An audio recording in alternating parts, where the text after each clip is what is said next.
Good evening and thanks for staying up late with us tonight. I'm Rebecca Brown here with Simone Thomas. We had an active morning and the storms are now picking back up again. Simone, what's the latest? You know, it just feels like we can't get a break. We're supposed to be getting into the summer season, getting out of severe weather. Mother Nature, that spring pattern just doesn't want to let go. We're tracking some storms firing up across the southern half of the state. One active warning right now in southwestern Arkansas between Nashville and Hope for 60-mile-an-hour wind gusts, quarter-size hail. The storms right now in our neighborhood and our counties that we're responsible for right now, not strong enough for any severe thunderstorm warnings, but we have been seeing a little bit of lightning, some heavy downpours, and those gusty winds. Now, as we continue through the evening, there is a severe thunderstorm watch in effect for pretty much the southern half of the state until 2 a.m. So we'll be up, or I'll be up through the night with some of our directors helping track this to make sure we don't get any brief spin up tornadoes, because the tornado threat is very low, but it's not zero. We'll be talking more about what you can expect for your Sunday and the week ahead in that 7-day outlook. So make sure you stick around. Thank you, Simone. And this is the scene in the River Valley as people in Van Buren are beginning the cleanup process. The National Weather Service has now confirmed the EF1 tornado ripped through early Friday morning alongside two other brief tornadoes. Crawford County Emergency Management says nearly 50 structures have damage, with a dozen of those considered extensive or destroyed. The search for Grant Hardin is now over. The former police chief of Gateway was taken back into custody yesterday afternoon after nearly 2 weeks on the run and the day after U.S. Border Patrol was called in to assist. These are photos from the team shared after capturing Hardin within 1.5 miles of the prison in Calico Rock. The DOC says the convicted murderer and rapist was tracked down near Moccasin Creek in Izard County thanks to the sharp noses of tracking dogs and the relentless efforts of Arkansas law enforcement and U.S. Border Patrol. Shortly after his capture, Governor Sarah Huckabee Sanders released a statement saying, in part, quote, "Thanks to the great work of local, state, and federal law enforcement, Arkansans can breathe a sigh of relief," adding that she wants to give special thanks to the Trump administration and Homeland Secretary Kristi Noem, who, quote, "sent this team from Border Patrol that was instrumental in tracking and apprehending Hardin." Hardin was brought back to the North Central Unit for testing and then immediately transferred to Varner's Super Max and Gold. The DOC also says he will be interviewed in the coming days as they look to uncover more information on how he spent the previous 12 days. Before the manhunt came to an end, Republican Senator Tyler Dees and fellow lawmakers sent a letter to the state's prison board calling for a full review of Hardin's escape, demanding answers on how a man as dangerous as Hardin could just walk out. Because we obviously have a problem when the worst of the worst offenders are escaping and out on the streets. Mr. Hardin is a violent offender. He's a psychopath murderer. In fact, there's a reason we locked him up. Senator Dees serves on the legislative subcommittee and oversees the state's correction system. But beyond the escape itself, he says the incident raises deeper questions about the state's overall prison infrastructure, pointing to the ongoing debate over building a new correctional facility. We've got to think about things differently, and continue to do things the same way is not the answer. In fact, that's the definition of insanity. And so this legislature and this body of committees is going to make sure we review everything in and out. The Arkansas Legislative Council meets later this month.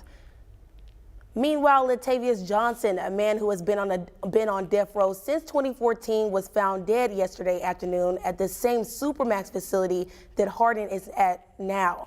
The 43-year-old, who is originally from Lee County, was convicted first of killing his father during a fight in 2000.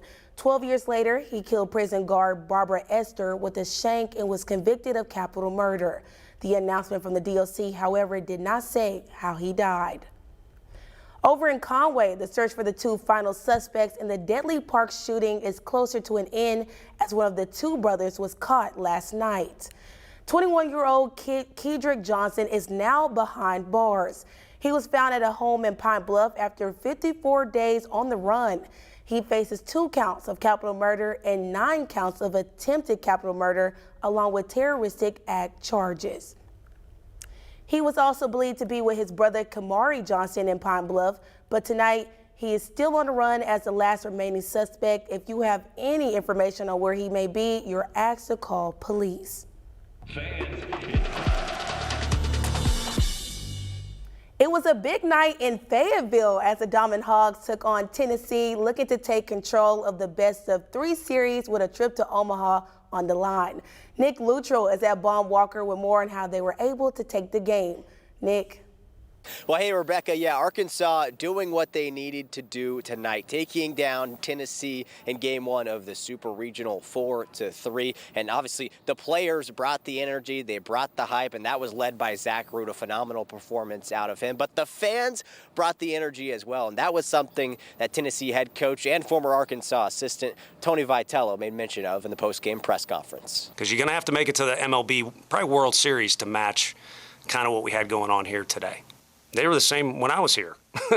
They're rowdy, and they come out in big numbers. So, but there is a little bit something different about people in the Southeast. They are passionate is understatement. So you'd hope to expect that same level of energy and enthusiasm from the Arkansas faithful tomorrow afternoon in Game 2. But we still aren't done talking about Game 1. Coming up later in sports, we'll bring you all the highlights and analysis from a big win for Arkansas in Game 1 of the Super Regional.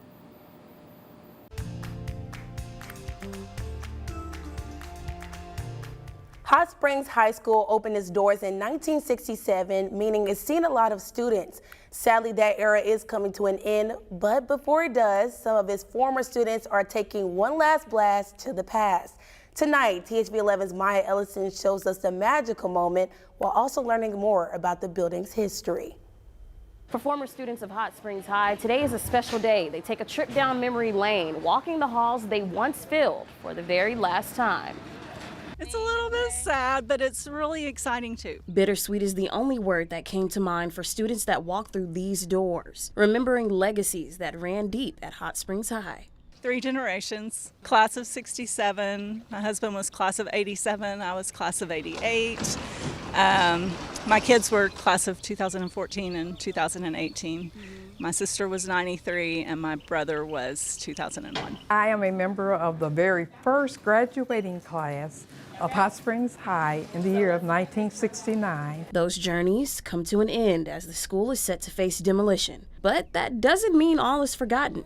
We've had our kind of farewell event for this building. Hot Springs School District Assistant Superintendent Becky Rosberg says they started at 8 a.m. as members of the community and former students showed up to fill their carts and hearts with a few cherished items. This is a chalkboard. From the chemistry lab. These were all going to be tossed in the trash and we found them in the band room from Outstanding Color Guard, and that was my daughter's senior year, and she was the captain of the Color Guard that year. This is from 1934, and we just thought it was really cool, all of the detail. I'm going to try to clean it up and straighten it up. All that's left inside the building is what former students were able to grab, from trophies to cabinets and even desks, all getting the chance to reminisce on the good old days. Walking through it now saying, this is where I went to English, this is where I went and had math class, or right here where my choir class was. It brings back that memories, and it also brings back the fun that you had with the guys that, or girls, or I look at it, you ran with. And even signing out for the last time. So many different classes represented families, which is a kind of a neat thing because, parents went to school here, they sent their children to school here, so they're all on the wall together, so it's a great thing. In Hot Springs, Maya Ellison, THV11 News. Thank you so much, Maya. Hot Springs High is set to be demolished on June 23rd, with the space expected to be used for tennis courts and soccer fields in the near future. There is a low-end risk of severe weather with these storms tonight, but I do think as we continue through the evening, the most probable hazard will be flooding in southern Arkansas. Full details on what's on the way is coming up right after the break. And after the break, we're getting you ready for Broadway's biggest night with everything you need to look out for at this year's Tony Awards.